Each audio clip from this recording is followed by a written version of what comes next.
Colombian President Gustavo Petro is opening up about his country's tense relationship with the United States as he prepares to leave office. In a wide-ranging interview, Petro spoke to CBS News national correspondent Lilia Luciano about his approach to American interference in Colombia's elections.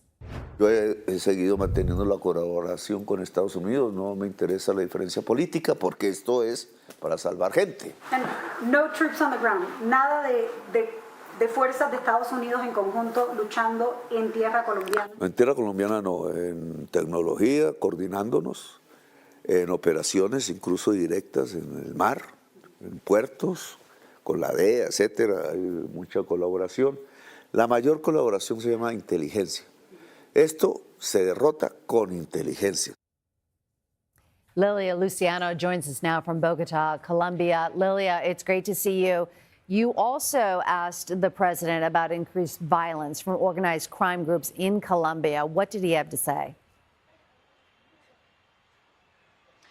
That's right, Meg. Just to contextualize what we just heard from President Petro, you remember there has been incredible tension between the Petro administration, the Trump administration, primarily because of Petro's approach as a very progressive or far left president, and also that there's an election coming in 2 weeks, and the candidate that is running on his side is promising to continue those policies. Those policies include reducing the eradication of coca crops, or reducing the efforts to eradicate coca crops. It includes negotiating with organized crime groups that carry out terrorist attacks. So I asked him, do you take any responsibility for why people are siding with the right-wing candidate, the far-right candidate, Abelardo de la Espriella, because they're concerned about the violence? Here's what he told me. Queda hacer la paz, siempre hay quien cree que haciendo la guerra es más fácil y se logra mejor el objetivo. La política de seguridad de Colombia en todo este siglo, para no hablar más de atrás, se ha vivido entre los que creen que hay una seguridad basada en muertos y quienes creemos que se puede garantizar una mejor seguridad si salimos de los conflictos armados.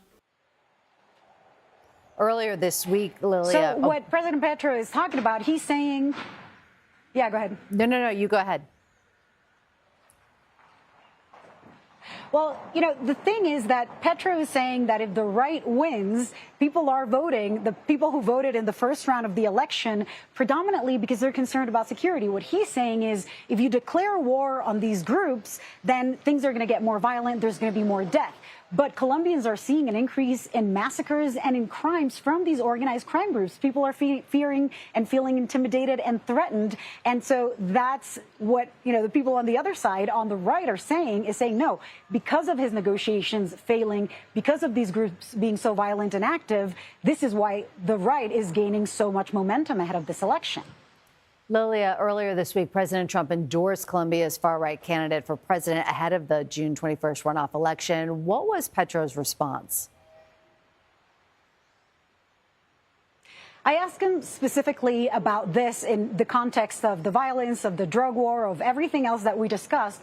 And he said that President Trump, that he considers that President Trump and the U.S. government, by endorsing this candidate, by siding with the right, which he considers the far right here in Colombia, that he considers that to be an intervention, an interference, something that goes against the freedoms and the sovereignty of Colombia. What we have been covering is how under the Petro government, there's been all of this pressure from the Trump administration. If the far-right candidate wins, you can see something like joint attacks or joint bombings of airplanes, of boats, the kinds of policies that the Trump administration has been pushing for. Now, if that right-wing candidate wins, if it's the contrary, we might see more tension. All right, Lilia Luciano for us. Thank you so much.